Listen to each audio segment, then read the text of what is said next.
தெரியாது. சும்மா நீங்கள் இருந்து வேடிக்கை பார்த்தோன்னா ஒன்றுமே கிடையாது. இது வந்து இருந்து பார்த்தீங்கன்னா பாம்பு படத்துங்கிற மாதிரி தெரியும். சரிதா? தெரிஞ்சல உங்களுக்கு? ஆமாண்ணா, சின்ன டிஃப்ரெண்ட். இந்த இடம் இந்த ஃபுல்லாகவே அப்படியே படம் எடுக்குதுன்னா நான் தலை கூரை தான் வரும். படம் விரிச்சு ஒரு தலை 5 தலை கொண்டது. அந்த முகம் தெரிது இது பண்ண பொறுமையாக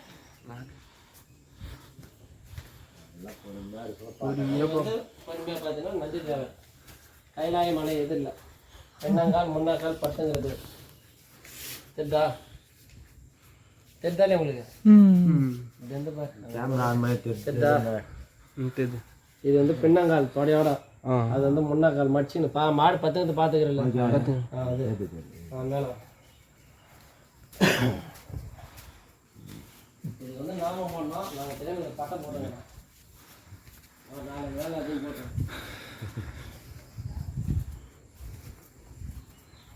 இங்கே வந்து பார்த்தீங்கன்னா வெறும் பாறையாக தான் தெரியும் உங்களுக்கு. நீங்கள் வந்து நின்று பார்க்கணும். சரிதா? ஸ்ரீரங்கநாதர், பள்ளிக்கொண்ட பெருமாள்னு சொல்லலாம், பத்துநாபசாமின்னு சொல்லலாம், இப்படியெல்லாம் சொல்லிக்கலாம். சரிதா உங்களுக்கு? இது தலைப்பகுதி, கண்ணு பகுதி, வாய் பகுதி, மூக்கி படுத்து சயன கோணம் இது. சரிதா? மற்ற தலையாட்டாதீங்க. தெரிஞ்சாலே உங்களுக்கு தெரிதுண்ணா. ரைட்டு.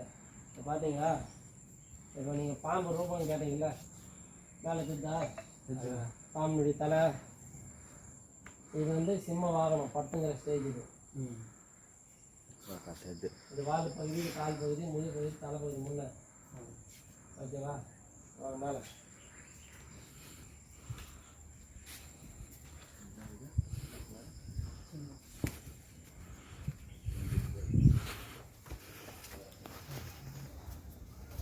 இங்கே நிற்கணும். யானை உருவம் தெரிதா? தெரியுதுண்ணா. ஆன் பண்ணிக்கிறல்லப்பா. யானை உருவம் தெரியுதுல்ல? கீழே போய் பார்த்தோன்னா இன்னும் நல்லா தெரியும். இன்னும் இப்படி முன்னாடி நீங்கள் இல்லைங்க, அந்த கேமரா மட்டும் உங்களால் பார்க்க முடியும். அதில் எப்படியா அப்படியே நீ இப்படியா கொஞ்சம் இதில் அம்மனுடைய உருவம் தெரியுதா உனக்கு? ஏய் கீழே படி.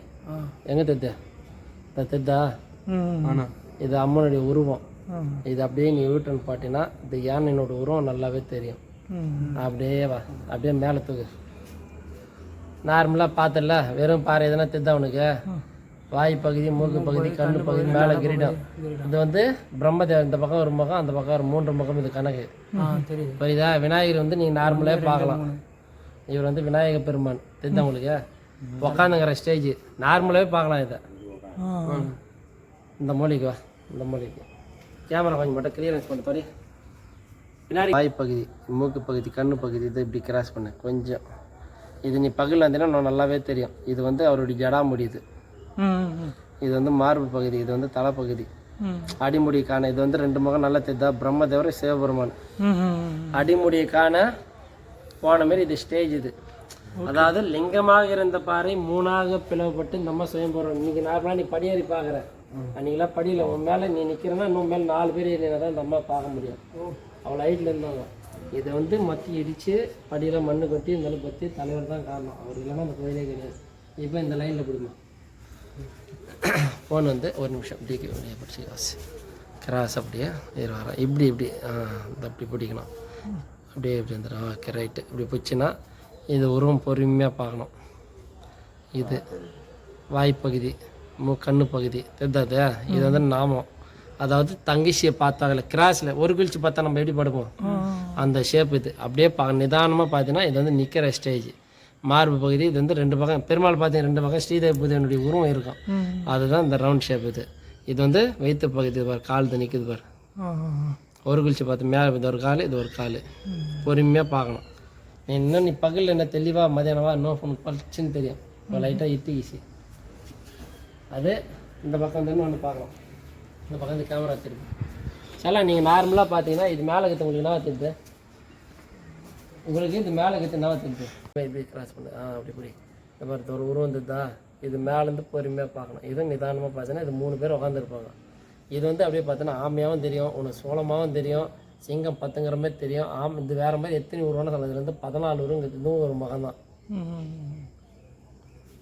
இது சுயம்பு தலைவரை உலகத்தில் உள்ள அனைத்து பச்சையம்மனுக்கும் இதுதான் பிறந்த இடம். கீழே பாருங்க, தான் சுயம்பு மேலகிற சிலை இப்போ பிரதிஷ்டை பண்ணது 28,000 வருஷம் பழமையானது.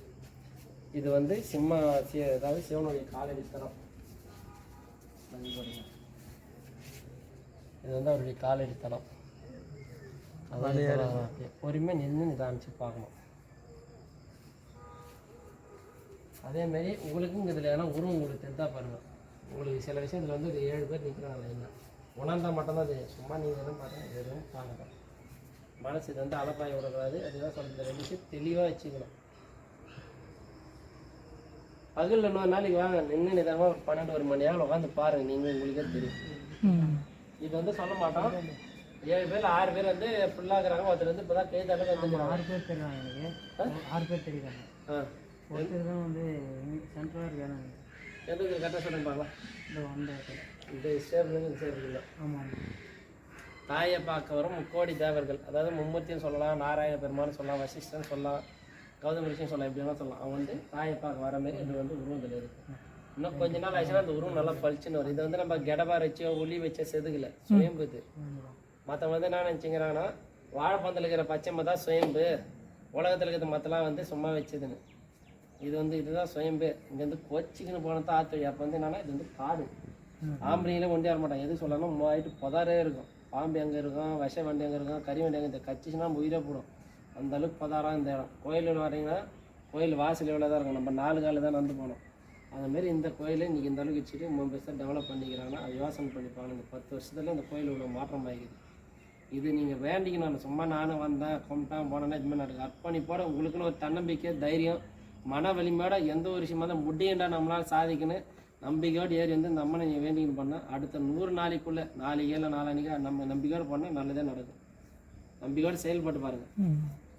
ஓகே அதான்